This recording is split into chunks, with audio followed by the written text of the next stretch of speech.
Hebreos capítulo 3,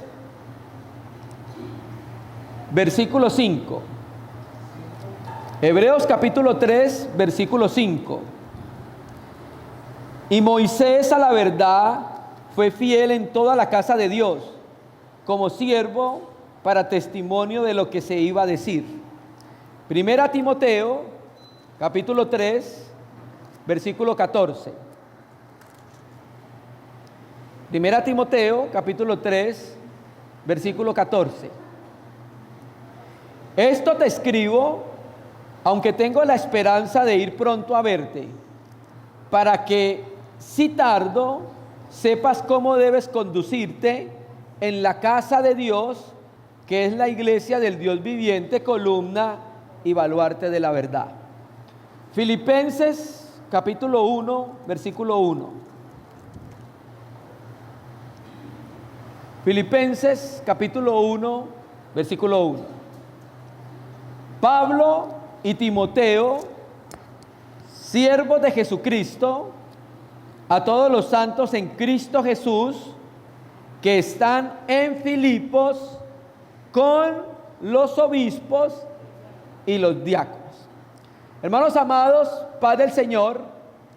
Dios, cuando pensó en la iglesia allá en la eternidad, la pensó primero en cada ciudad, y dos, la pensó con una administración espiritual y con una administración natural. ¿Por qué lo decimos así? Porque la iglesia tiene una doble naturaleza. Tiene una naturaleza espiritual, porque el Espíritu Santo hace que una persona sea parte de la iglesia. Pero también la iglesia tiene una naturaleza material, porque está compuesta de seres humanos y no de ángeles. Si la iglesia estuviera compuesta de ángeles, entonces toda sería de naturaleza espiritual. Pero la iglesia tiene una naturaleza espiritual por ser inhabitante del Espíritu Santo en ella, y tiene una naturaleza material por ser compuesta por hombres redimidos de toda la tierra y de todos los tiempos. Entonces, cuando Dios piensa en la iglesia, no solamente piensa en un grupo de hermanos en determinada ciudad, no piensa en un grupo de hermanos en determinado tiempo, en determinada edad, sino que piensa en un grupo de hermanos con una administración espiritual y con una administración material. Y cuando nosotros miramos las Escrituras, por ejemplo, mire los dos versículos que acaba de considerar, Hebreos 3:5 y Primera de Timoteo 3:14. Hay un patrón común en los dos versículos. ¿Y sabe cuál es? La casa de Dios. La casa de Dios en el Antiguo Testamento, ¿quién era? Israel. Y esa casa de Dios, colocó Dios un administrador en esa casa que se llamó ¿quién? Moisés. ¿Bien? Y cuando nosotros vemos la casa de Dios en el Nuevo Testamento. Y el administrador de la casa de Dios en el Nuevo Testamento es Cristo el Señor. Bien, entonces, hermano, en estos dos versículos vemos nosotros un patrón común revelado en los dos testamentos, en el Antiguo Testamento y en el Nuevo Testamento. El patrón común es que Dios quiso una casa en el Antiguo Testamento y Dios quiso una casa en el Nuevo Testamento. Pero también nos reveló que no solo quería una casa para morar, como morada de Él, para eso es la casa, para morar, para vivir, sino que también reveló que la casa, tanto en el Antiguo Testamento como en el Nuevo Testamento, tendría una manera de ser administrada. ¿Bien? Por ejemplo, la casa de Dios en el Antiguo Testamento era Israel.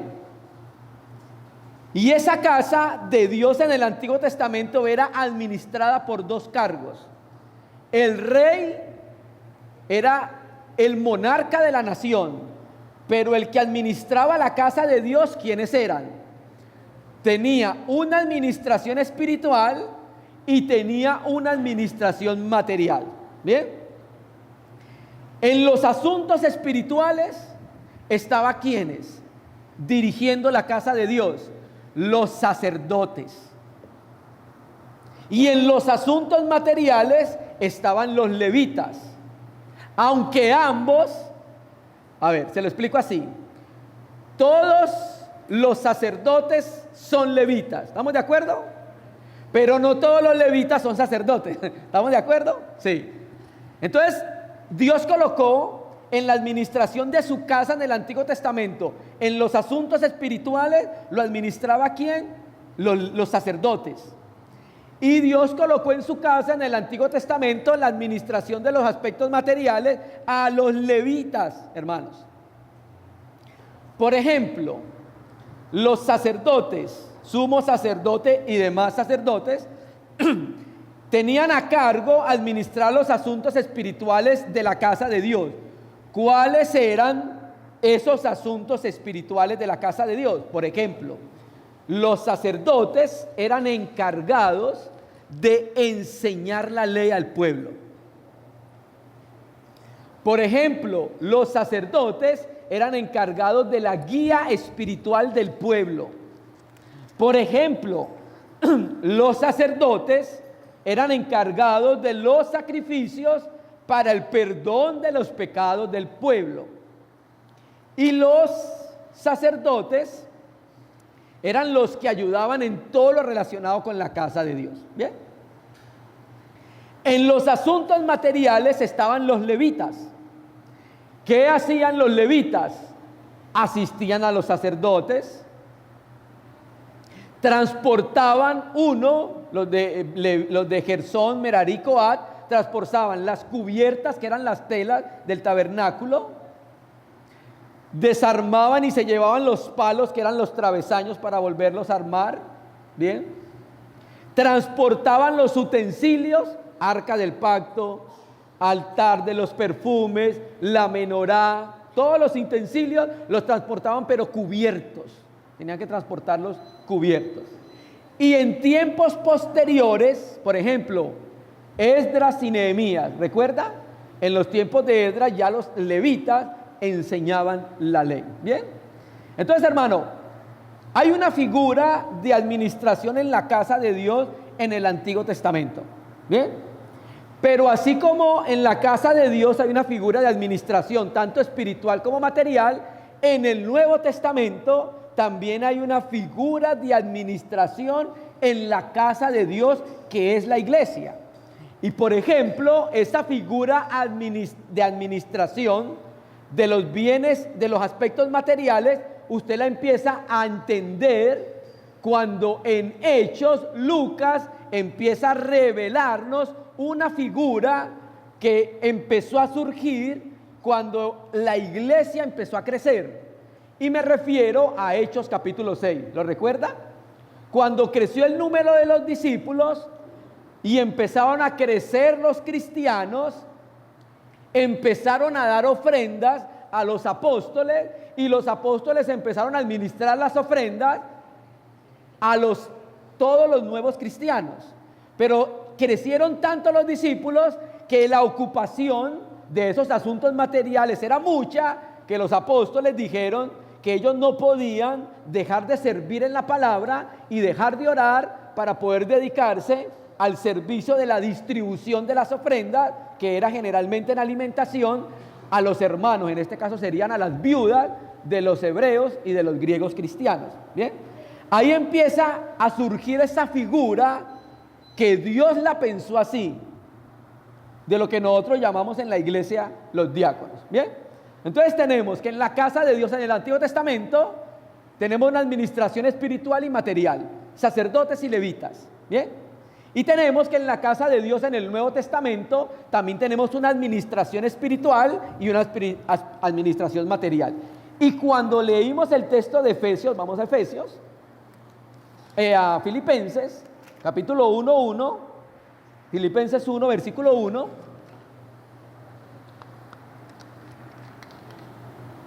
Pablo y Timoteo, siervos de Jesucristo, a todos los santos en Cristo Jesús que están en Filipos, mire su Biblia. ¿Con quién? Con los obispos y los diáconos. ¿Bien? O sea que la iglesia está compuesta por los santos, que entre los santos están los obispos y están los diáconos. Y mira ese versículo. Ese versículo es muy importante porque nos muestra el gran modelo de la obra de Dios. Por ejemplo, ¿quién es Pablo y Timoteo? La obra apostólica. ¿Bien? Ahí tenemos la obra. ¿Bien? Y tenemos los santos. Pero con los santos Dios estableció que la iglesia tuviera una forma de administración espiritual. ¿Y están quiénes?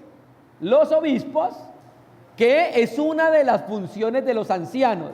Vigilar, episcopo, no es una palabra católica. Episcopo no es una palabra católica, es una palabra bíblica que aparece en el Nuevo Testamento griego y aparece acá, el que vigila desde arriba. ¿Bien? Y tenemos con los obispos, también tenemos otra figura que son los diáconos. Bien, Filipos, usted recuerda en Hechos 16, cuando fue fundada, y se cree que las reuniones iniciaron o en casa de Lidia, la vendedora de tela púrpura, o en casa del carcelero. Bien, más o menos se funda en el año 49, entre 52 y 49, se funda la iglesia. Cuando Pablo escribe Filipenses, más o menos era entre el 59 y 62. Habían pasado más o menos un promedio de 10 años desde la fundación de la iglesia hasta que Pablo escribe.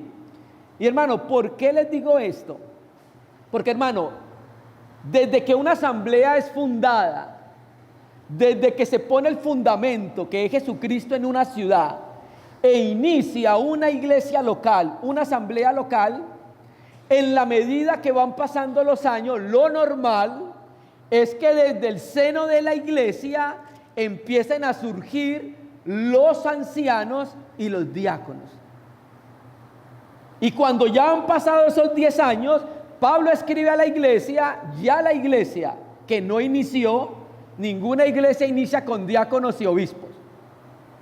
Se van formando con el transcurso del tiempo, en la medida que van aprendiendo lecciones espirituales, en la medida que el Señor los va madurando, o sea que va pasando un trabajo de tiempo. Por eso es muy importante el tiempo en la casa de Dios. Nosotros estamos en una generación express, pero en las cosas de Dios el tiempo es muy importante, hermanos. ¿Bien? Y entonces ahí aprendemos una lección importante. ¿Qué aprendemos? La importancia de tener comunión y congregarnos con nuestros hermanos. ¿Alguien me dice por qué? En relación con lo que estamos viendo. Porque en la medida que usted se congrega, que usted se reúne, ¿sabe qué sucede? Empieza a verse los dones. Porque si usted está como el llanero solitario allá, ¿quién va a ver sus dones? ¿Bien? ¿Recuerda cuando hubo el nombramiento de los 7 en Hechos? Los apóstoles dijeron, mire la iglesia en Jerusalén y miren varones con estas características. Entonces, claro, por los años de comunión, por el tiempo de servicio, la iglesia puede decir, claro, estos y estos. ¿Por qué? Porque hay un ejercicio de comunión. Porque hay un lugar, llamémoslo así, permítame utilizar, un lugar que es la iglesia, donde podemos empezar a desarrollar los dones que Dios nos dio. ¿Bien? Entonces, hermano, es muy importante hacer parte de una asamblea. Hablábamos nosotros con Ferney de unos hermanos que no se reúnen en ningún lugar y no tienen comunión en ningún lugar. ¿Y sabe qué es lo triste de eso? Que nunca van a poder servir en una asamblea local, nunca van a poner a disposición del cuerpo de Cristo, como dice Primera de Pedro 4:10, los dones que Dios le dio. ¿Ve? Entonces, por eso es muy importante hacer parte de una asamblea local, hermanos. Porque en la asamblea local es el lugar, permítame utilizar este término, donde se desarrollan los dones espirituales. Y cuando venga el momento de los nombramientos, pues ¿a quiénes se van a nombrar? A los que la iglesia conoce, a los que la iglesia reconoce, a los que han servido, a los que han trabajado en medio de la casa de Dios. ¿Bien? Entonces, hermano, aquí en Filipos vemos nosotros los 2 cargos o oficios que existen en una iglesia local. el ser anciano no es un don, porque no existe el don del ancianato. Sonó raro, pero no existe el don del anciano. Existe el oficio de anciano. ¿Bien? Que el anciano debe pastorear, y eso es un don, claro que sí. ¿Bien? Entonces, hermano, no son dones, pero ojo. Por ejemplo, los 7 que fueron nombrados en Hechos 6, habían 2 de ellos que tenían dones. ¿Cuáles eran? Felipe y Esteban. Y lo más probable es que Esteban también tuviera el don de evangelístico, de ser evangelista, porque Felipe era evangelista, porque el texto lo dice claramente. Entonces tenemos en Felipe, era diácono por oficio y era evangelista, ¿por qué? Por don, porque ser diácono tampoco es un don. Claro, existe el don del servicio, sí, pero como oficio en la iglesia no es un don. Claro, los diáconos pueden tener dones, pero el don, el diaconado no es un don cuando se nombra en la iglesia, sino un oficio en la casa de Dios. Un oficio para ayudar a la administración de las cosas materiales en la casa de Dios, como en el Antiguo Testamento. ¿Bien? Como en la casa de Dios en el Antiguo Testamento. Entonces, el apóstol Pablo, junto con los ancianos, menciona otro grupo de hermanos. ¿Y quiénes son? Los diáconos, los que sirven. ¿Bien? Esa palabra diácono significa alguien que sirve con buena voluntad, sin referencia particular al carácter de su servicio. En el Nuevo Testamento usted va a ver muchas veces la palabra siervo. ¿La ha leído? Bueno, la palabra siervo o viene de la palabra griega doulos, que debe traducirse esclavo, o viene de la palabra griega diáconos, una de los dos. ¿Bien? Entonces, hermano, los diáconos deben distinguirse de los esclavos, no es lo mismo. Por ejemplo, ahí en Filipenses, cuando dice Pablo y Timoteo, mire la Biblia, siervos de Jesucristo, ¿lo ve? Esa palabra siervos no debe ser siervo, es esclavos, porque ahí es doulos. Y hay una diferencia entre siervo y diácono. ¿Cuál es la diferencia entre siervo y diácono? Que los diáconos hacen referencia a su obra. En cambio, los esclavos hacen referencia en relación con su amo. Esa es la diferencia de diáconos con doulos. ¿Bien? Entonces, hermano, en cada iglesia local debe existir un grupo de los que administran los asuntos espirituales y debe existir un grupo de los que administran los asuntos materiales, así como en la casa de Dios en el Antiguo Testamento, hermano. De la misma manera, sin cambios. ¿Bien? Entonces, vamos a mirar lo que dice la Escritura acerca de los que sirven. Vamos a ir a 1 Timoteo, capítulo 3, versículo 8. 1 Timoteo, capítulo 3, versículo 8. Pablo, aquí ya está en sus últimos años. Y las iglesias, desde que empezaron a ser fundadas en Jerusalén, hasta que Pablo escribe 1 Timoteo, han pasado mínimo 30 años. Entonces Pablo, con su experiencia, con la experiencia de la vida de Cristo, enseña cómo deben ser ordenadas y organizadas las iglesias en todos los tiempos y edades. Y aquí tenemos entonces los requisitos para el nombramiento de ancianos, obispos, pero también nos deja los requisitos para el nombramiento de los diáconos. Bien, vamos a leer 3:8 y 9.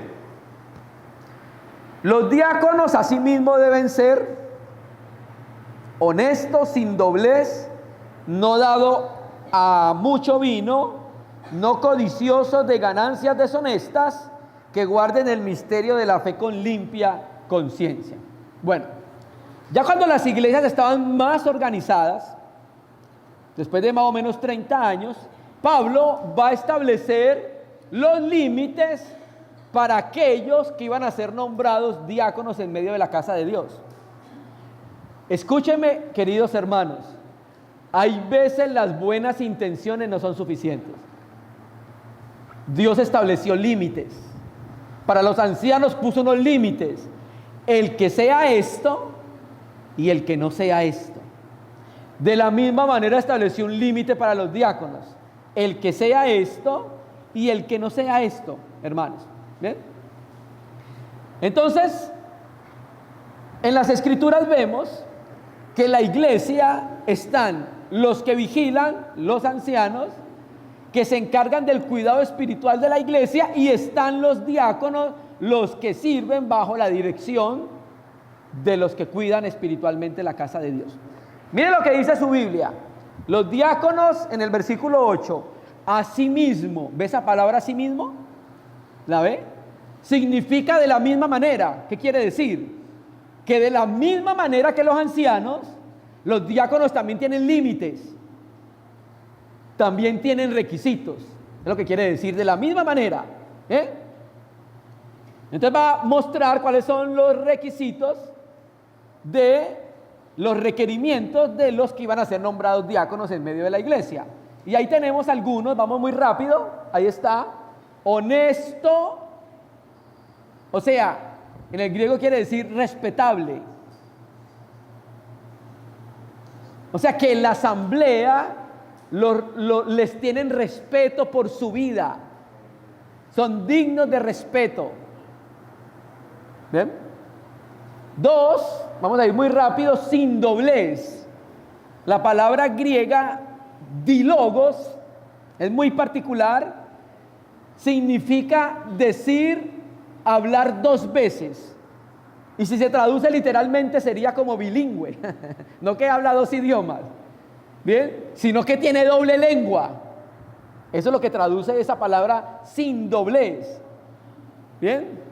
Ahora, ¿cuáles son los animales de la creación que tienen la lengua doble partida? La serpiente. Ay, tenga cuidado. ¿Bien? O sea, no llevan chisme de casa en casa. No dicen una cosa en un lado y luego dicen otra cosa en otro lado. ¿Bien? Sin doblez. O sea, lo que trata de decir Pablo es que sean confiables. Eso es lo que trata de decir. Que se puede confiar en ellos, hermano. ¿Qué más? No dado al mucho vino. ¿Bien? Que también se da un requisito para los ancianos. Mira esa palabra dados. ¿Ves esa palabra dados? Esa palabra significa volver la mente a cierta cosa o entregarse la persona a cierta cosa. O sea, que es una persona que no está entregada, en este caso al vino, pero en regla general son personas que no están entregadas a los vicios, que no están esclavizadas por los vicios, hermanos. No sirve una persona en el diaconado así. Usted se imagina, por ejemplo, un diácono que tenga el vicio de las apuestas, y como maneja los recursos financieros de la iglesia, cuando vamos a hacer cuadre de caja, aquí pasó algo. ¿Qué pasó algo aquí? ¿Ve? Entonces por eso no debe tener ningún tipo de esclavitud. ¿Ve? Listo. Quiere decir que es una persona que tiene un control sobre sí mismo. ¿Qué más? Y mira el último, de ahí. No codicioso de ganancias deshonestas. Es lo mismo. Como maneja los recursos de la iglesia, usted se imagina que tengamos una persona ahí con esta característica. Eso de no codicioso de ganancias deshonestas significa alguien que busca el dinero de manera deshonesta, hermanos. ¿Bien? Entonces, claro, pueden estar contando el dinero ahí de la cajita de la ofrenda y como nadie me ve, pero vea, el Señor lo está viendo. Entonces, por eso no debe tener esta característica que sea codicioso de ganancia deshonesta. O sea, no debe buscar su oficio para hacer dinero. ¿Qué es lo que pasa hoy en día con la pervertida y los sinvergüenzas de la teología de la prosperidad, que ellos están haciendo dinero con la fe. ¿Bien? Hacer lo que dice el Evangelio, pero no enriquecerse. Y termina diciendo en el versículo 9, que guarden el misterio de la fe con limpia conciencia. Bien, ¿usted sabe qué significa misterio en la Biblia? En la Biblia un misterio significa una verdad que fue encubierta, pero que fue revelada por Dios. Y aquí, misterio de la fe equivale al versículo 16 que habla del misterio de la piedad. ¿Qué quiere decir entonces esto? Que los diáconos guarden el misterio de la fe con limpia conciencia. Bueno, quiere decir que las doctrinas de la fe deben ser entendidas claramente por los diáconos. Cuando usted mira a los diáconos de la Biblia, en este caso Esteban y Felipe, usted mira que ellos entendían el Evangelio, predicaban el Evangelio, entendían la doctrina del Evangelio, entendían las grandes verdades del Evangelio. Entonces, hermano, las verdades del Evangelio ahora fueron reveladas, que era un misterio guardado, ahora fueron reveladas y deben ser entendidas no solo por los hijos de Dios, sino por los servidores. ¿Bien? No solamente hay que servir, sino que también deben conocer su Biblia. ¿Qué dice el Señor? Acerca de la cruz, acerca de la salvación, acerca del pecado, acerca de la obra sustitutiva de Cristo. ¿Bien? Bien. Entonces, y deben, lo que dice ahí, guardar el misterio de la fe, ¿cómo? Con limpia conciencia. Entonces, los diáconos no solo deben entender la doctrina, sino, ¿qué más deben hacer con ella? Obedecerla con limpia conciencia, hermanos. ¿Bien? Ahora, quiero que pasemos al 12, un momentico. 12, que es un mismo requisito para los ancianos.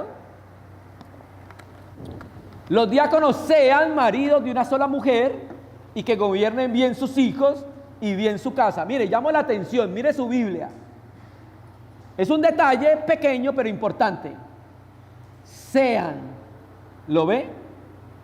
Sean, ¿sabe de qué habla eso? Realidad espiritual. Sean ¿qué? Maridos de una sola mujer. Entonces, ¿qué se pide? ¿Qué se espera de los diáconos? Que tengan pureza sexual, fidelidad con su esposa, irreprochables en su vida matrimonial. Eso se refiere eso ahí. Y termina diciendo que gobiernen bien su casa, bien a sus hijos y bien a sus casas. ¿Bien? Entonces, el gobernar bien a los hijos y a su propia casa demuestra que el creyente está capacitado para servir en la iglesia. Y aquí vemos el carácter de los servidores. Ahora, devuélvase al versículo 11.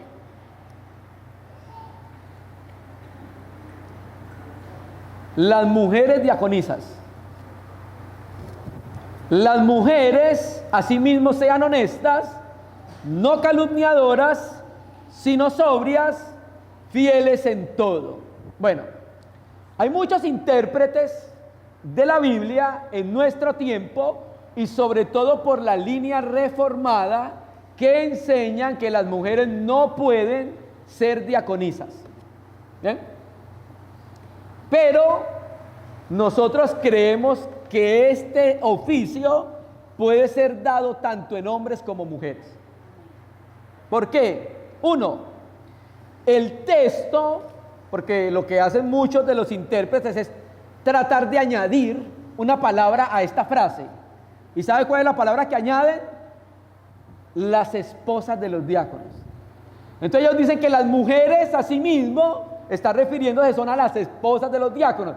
Pero si Pablo quería decir las esposas de los diáconos, pues lo hubiera dicho. Está hablando de los diáconos, las características de los hombres, y luego pasa a las de las mujeres.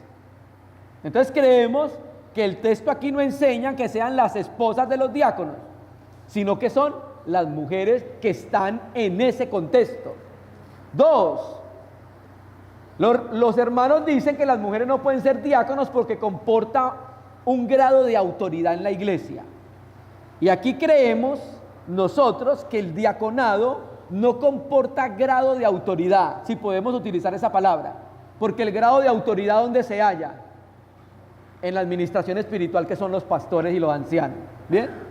El hermano Gino, en su libro El Templo de Dios, dice: el gobierno no está con los diáconos, sino con los presbíteros.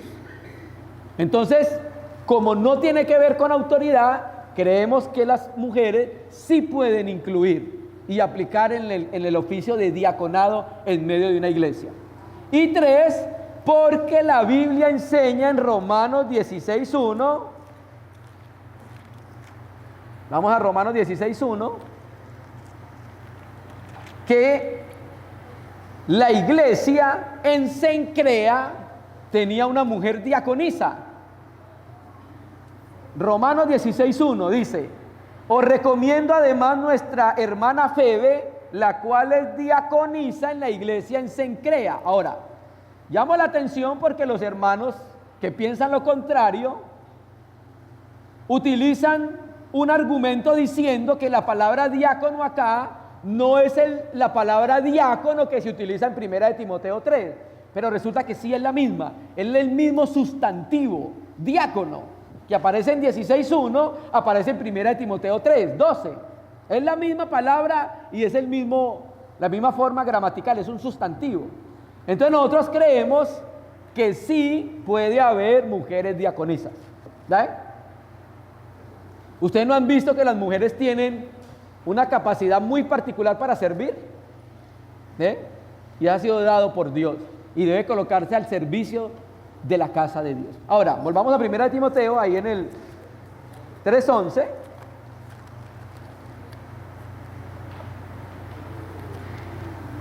Las mujeres, asimismo, otra vez, con realidad espiritual, de lo mismo que los varones, asimismo sean ¿qué? Honestas, no calumniadoras, sino sobrias, fieles en todo. ¿Ven? Esa palabra honesta ya la vimos en el versículo, aparece en el 8, los diáconos deben ser honestos, es la misma palabra, respetable. ¿Bien? Ojo, no calumniadoras. La palabra griega diabolos, o sea, no diabólica, si lo traduce literalmente. O sea, ¿qué quiere decir? Que no debe ser reconocida por calumniar a los demás. ¿Bien? Entonces una hermana, y ese no calumniadoras es sinónimo de sin doblez. Eso es lo que significa. Entonces una hermana que es diaconisa, que sirve en la iglesia local, debe huir de la calumnia, porque ese es el acto malvado que hace el diablo. ¿Bien? Debe ser sobria, con la mente despejada para tomar decisiones. No toma decisiones emocionadas, sino sobriamente. ¿Bien? Deben pensar siempre con claridad. ¿Listo? Entonces tenemos los requisitos, los requerimientos de mujeres y los requerimientos de hombres como diáconos. Terminemos. Versículo 10. Tanto los unos como los otros. Quiero que mire este versículo bien. 10. Y estos también sean sometidos a prueba primero, y entonces ejerzan el diaconado, si son ¿qué? Irreprensibles. Bueno, viene la pregunta. ¿Primero se pone a prueba y luego se nombra, o se nombra porque ha sido probado? ¿Primero se pone a prueba o se nombra porque ha sido probado?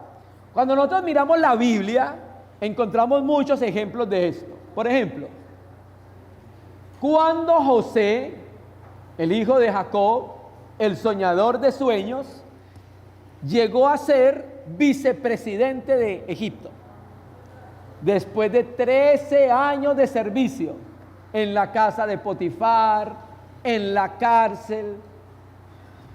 Moisés, después de ¿cuántos años pudo administrar la casa de Dios? después que sirvió cuidando las ovejas de Jetro durante 40 años. Josué, antes de suceder a Moisés, fue siervo de Moisés todo el tiempo.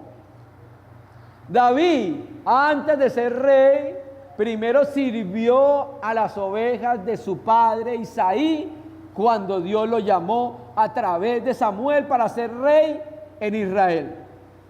Entonces creemos que la prueba la da el tiempo que nuestros hermanos han venido sirviendo a la casa de Dios, hermano. Entonces la prueba es todo el tiempo que han estado sirviendo, y por eso viene el nombramiento. Nosotros en particular no creemos que tengan que ser probados unos días para nombrarlos. Se viene el nombramiento porque no fueron probados. ¿Ve? Versículo 13. Entonces, por eso es muy importante el tiempo en la iglesia, porque el tiempo en la iglesia prueba nuestro servicio. Y cuando hay un servicio que está generando problemas en medio de la casa de Dios, en la asamblea local, no puede ocupar el oficio de diaconado. ¿Bien? 13. Porque los que ejerzan bien el diaconado ganan para sí ¿qué? Un grado honroso y mucha confianza en la fe que es en Cristo Jesús. ¿Bien? Entonces, hermano, los creyentes nombrados en este oficio, si ellos ejercen su servicio de una manera espiritual, que es el sinónimo de la palabra bien, ese bien significa espiritual. Mira, hermano, tendrán ante la iglesia una posición honrosa, hermanos. Ante el cuerpo de Cristo, una posición honrosa. Mira esa palabra, ganan para sí un grado. ¿Ves esa palabra grado? Esa palabra en el griego significa rango, así como en el ejército. Claro, esto aquí no es un rango, esto acá es un servicio en la casa de Dios, pero habla de un paso, de una posición, de un peldaño a otra. ¿Ven? Entonces, hermano, aquí hay alientos para los diáconos. Dios, si usted hace su servicio espiritualmente, Dios dará un testimonio en medio de la iglesia y le dará honra en medio de los hermanos. ¿Bien? Entonces, hermanos, esto es lo que Pablo le dijo a Timoteo que hiciera cuando fuese a nombrar ancianos y cuando fuese a nombrar diáconos. Ahora, viene una pregunta. ¿Cuáles realmente son las funciones de los diáconos? Porque la Biblia no se explaya más que en Hechos 6 para hablar de las funciones de los diáconos. Entonces yo creo, primeramente, que va a depender de la asamblea. Va a depender de la asamblea las funciones que vayan a tener los diáconos en medio de la casa de Dios. O sea, las funciones después del nombramiento, que ya vienen haciéndolo. Pero podemos sacar algunas de las funciones que hemos visto en la Biblia. Entonces, por ejemplo, los levitas asistían al sacerdocio. Entonces creemos que una de las funciones de los diáconos es asistir y servir juntamente con los ancianos en la casa de Dios. 2, función de los diáconos, estar pendientes de las necesidades propias del desarrollo de la iglesia, de todas las necesidades que haya en medio de ella. 3, sería bueno, porque en los tiempos bíblicos los hermanos en las iglesias tenían una lista de ayuda. Por ejemplo, en 1 Timoteo sabemos cuando Pablo dice que debía ser puesta en la lista las viudas, pero habla de las viudas que en verdad lo son. ¿Cuáles son las viudas que en verdad lo son? Las que no tienen hijos que les ayuden y no tienen nietos que les ayuden. Esas son las viudas. Entonces, por ahí podemos entender que pudiese haber una lista de ayuda para las viudas, para los pobres. No me competiría hablar de eso, pero en 1 Timoteo 5:17 también habla de los ancianos. ¿Bien? También se puede ayudar con lo relacionado con la obra apostólica y con la extensión del Evangelio, en la administración que están teniendo para ello. Entonces, hermano, Filipenses 1:1 nos revela parte de cómo llega a ser una iglesia cuando empieza a caminar, cuando empieza a crecer. Surgen del seno de la iglesia los ancianos, surge del seno de la iglesia los diáconos.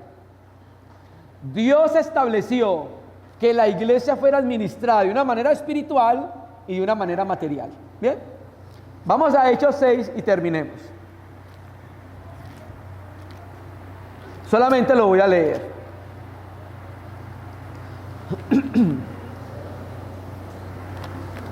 Voy a leer el primer versículo de la Biblia de las Américas. Por aquellos días, al multiplicarse el número de los discípulos, surgió una queja de parte de los judíos helenistas contra de los judíos nativos, porque sus viudas eran desatendidas en la distribución diaria de los alimentos. Esta es la Biblia de las Américas. Versículo 2 de Reina y Valera. Entonces los 12 convocaron a la multitud de los discípulos y dijeron: no es justo que dejemos la palabra de Dios para servir a las mesas. Buscad pues, hermanos, de entre vosotros a 7 varones de buen testimonio, llenos del Espíritu Santo y de sabiduría, a quienes encarguemos de este trabajo.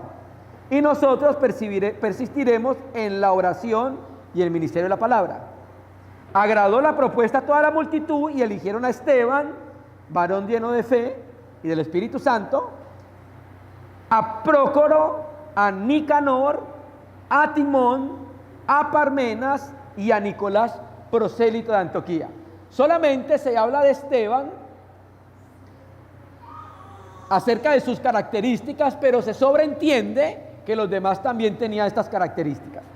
6, a los cuales presentaron ante los apóstoles, quienes orando les impusieron las manos. ¿Ven? Entonces, hermano, esto es lo que enseña las escrituras muy rápidamente acerca de los diáconos en medio de la asamblea local. Y gracias a Dios que nos concede como iglesia poder entrar en parte en esa realidad espiritual. Hoy queremos, entonces, como lo dijimos ahorita, poder nosotros entrar un poco más en esa realidad espiritual de la palabra, y quisiéramos hoy hacer también el nombramiento a nuestros hermanos, a introducirlos, orar por ellos en este oficio que aparece en medio de las Escrituras.